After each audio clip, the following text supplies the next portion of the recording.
I would like to put out my disclaimer. Nothing I say here is meant to roast clients. I love my clients, and professionally I would never do that. So the point of this video is actually to help make a bridge between client and stylist understanding. You're interchangeable, use stylist and barber together.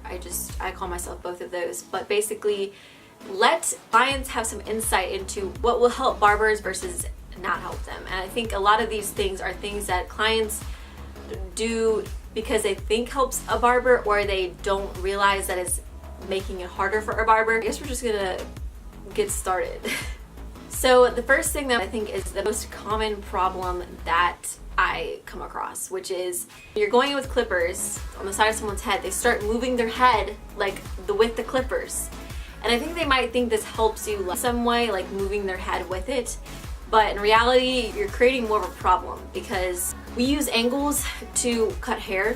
So like if I'm coming from this angle straight up, I know where to rock out. If you move like this, I'm also having to compensate for what you're doing. And I know if my hand looks funny, I'm trying to be like a freaking clipper with my hand. And the same thing with when you use scissors and like, let's say I go to pull hair out like this, like that, okay? Sometimes people will move their head with it. So as you can tell, when I go like this, that's a certain angle. If I move my head like that, you just change the whole angle. And the angle is really, really, really, really important. It's like one of the most important things about cutting hair. Actually, I'm making your life easier. All you have to do is sit there, look straight. If the barber needs to move your head, they will do it themselves, or they'll ask you to do it. This also extends to the shampoo bowl. I think clients think that if they move their head a little bit, it'll help navigate you to get to certain parts of their hair. But in reality, you're gonna create an issue of getting yourself freaking just like wet, honestly.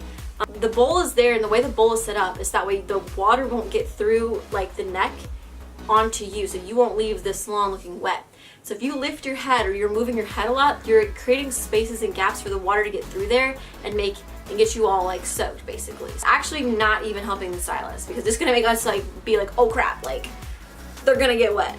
If I have to get somewhere that's harder to get, like or under like at the back of the neck where the shampoo bowl meets, then I will lift the head when the water is off, when I'm using certain movements with my hands to make sure the water's not getting on you. So these next ones are really awkward because you really can't tell a client to like not do it without it being really, really awkward. Which is, don't make eye contact when we're in front of you. Like if we are doing a beard trim, or we are trimming your eyebrows, or we're getting the front of your hair, don't like look at us and make eye contact. Like, imagine that you're at the dentist, okay? And I'm here progressively scooching closer. Imagine going to the dentist, and as they're like in your mouth, you're like looking, like making eye contact with them. It's like the same thing with the barber. It's weird. Like we're trying to really focus on doing what we're doing, and it's something you notice when it distracts you from what you're doing when someone's like staring at you. So this next one's kind of funny and amusing to me, but sometimes clients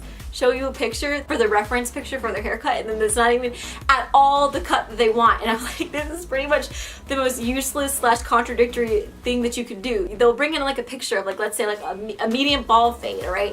Which is bald up to like here and then faded, okay? So like, okay, cool. So you want it bald and then faded. And they'll be like, no, I don't want it bald. Me? I would never want it bald. It's like, bro, like that's the picture that you're showing me.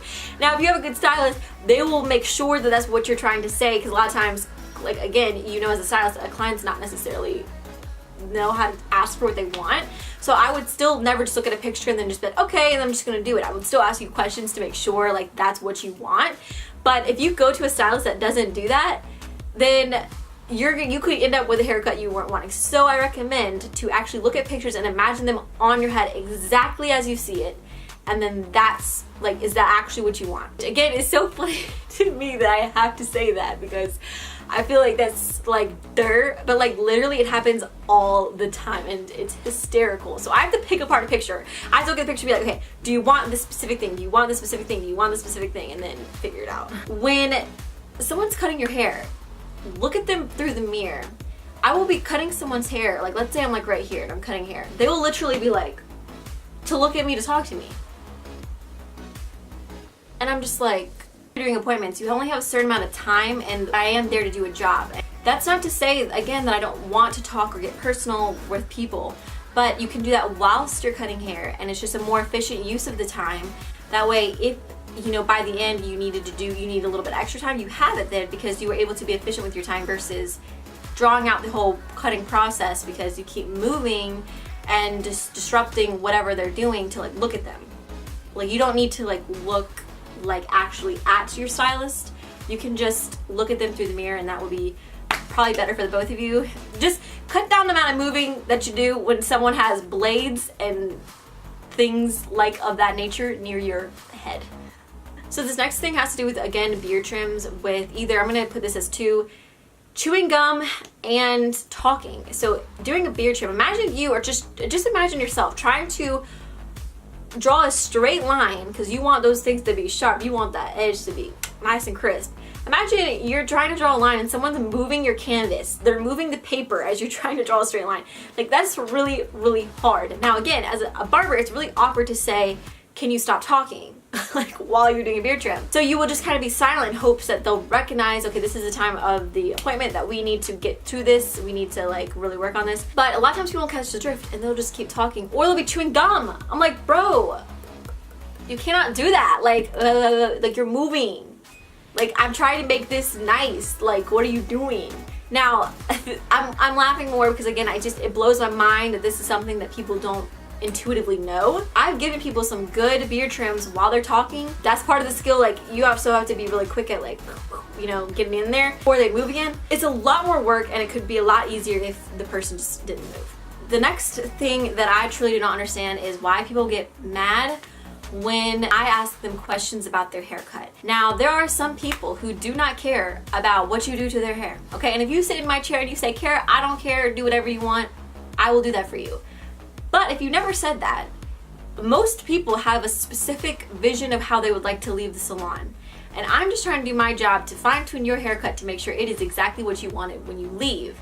And I pride myself on that. I think there's two parts of being a good stylist. One is being able to execute the haircut, and two is being able to figure out what the person is trying to tell you, because you can't jump in their mind. You're not a mind reader.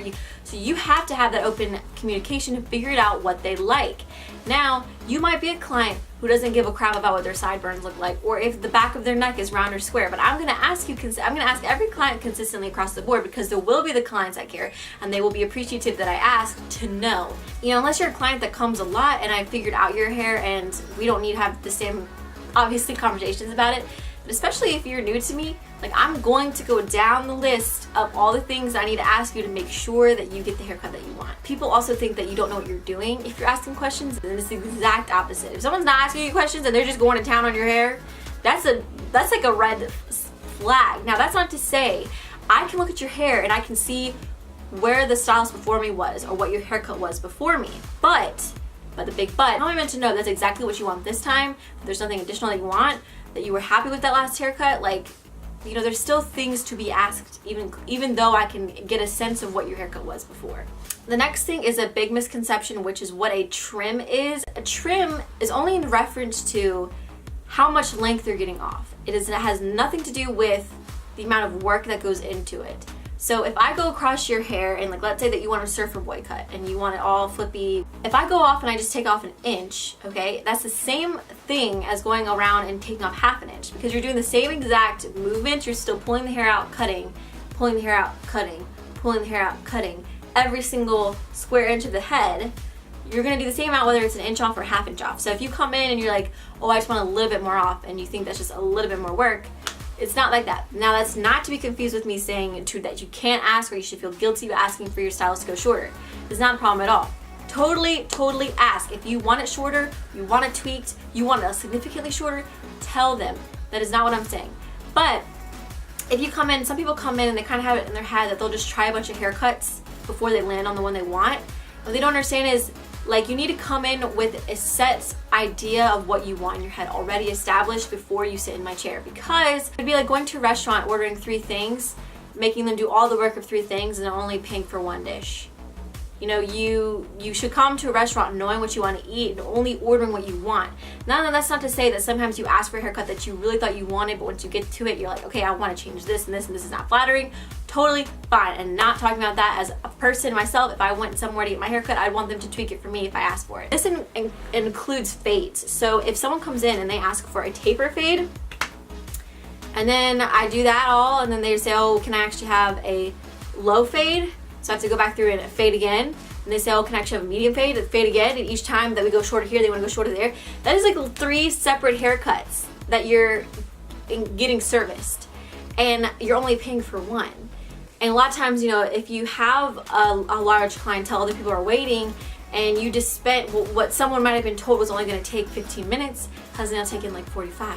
So a tip for this is if you see that your stylist is not cutting your hair short enough and you can tell right away this is not going to be short enough, okay, then tell them as soon as you notice. Do not wait until the very end of the haircut to say, oh, like this is not right, you know, like, or if someone's fading here and you're like, that's not cutting it for me, like I want that fade to be tighter. Tell them immediately as you know it, because otherwise, like, they're gonna do it all and then they're gonna have to do it all again. So they will be appreciative that you told them before they did all the extra work. So the last one is in regards to people who have kids. If you have a kid who does not like getting their hair cut and can be a little bit temperamental or really emotional, or is really distracted, do not leave them alone with the stylist, because there's only so much that I can do as a stylist, and I can work with you as a parent to make sure that your kid stays at a nice place for the haircut, because the most important thing is safety. If the kid's moving around too much or super emotional, of course we don't want that for your child, and I don't want to cut them because I literally have scissors and they are sharp, and if your child moves whilst I am going to make a snip, that could be really bad for the child involved. So I'm not going to do that. That's also scarring for myself as well. I would never do that to a child. I don't want to do that to your kid. And together we can make decisions like, should they be on you? Can we give them something to watch? Do they need a sucker? Should they not wear the cape? Or is that sensory a little bit overbearing or overstimulating for them? Like, what can we do to meet your child's needs so this is a good experience so that they can build on it, and each time they come in to get their haircut, it will be better and better. But I cannot understand how parents will see that their child is like having a rough time and they just leave them there, or they see the stylist having a rough time because their child won't listen or won't sit still to any capacity. You need to help. Like, my job as a stylist is to cut hair. I'm not going to discipline your child. I'm not going to, or not even discipline. There's only so much comforting I can do. I'm a stranger. A lot of times these kids are little, like they have stranger danger, which is appropriate for their age and they should have it. It's a good thing, but it's going to make my job harder if you don't help me. So to wrap it up, these are just a couple things that I've noticed that I guess clients don't know about, things that could maybe help their barbering experience go a little bit smoother and would be a little bit helpful to your barbers. If you really appreciate your barber's work and all the time and energy they put into your haircuts every single time, then these are just a couple little things that you can do to help make their job a little bit easier. And I hope that, again, this is not taken out of context. If you've done any of these things, don't feel bad. Again, most of these things you probably didn't know. It's not that big of a deal.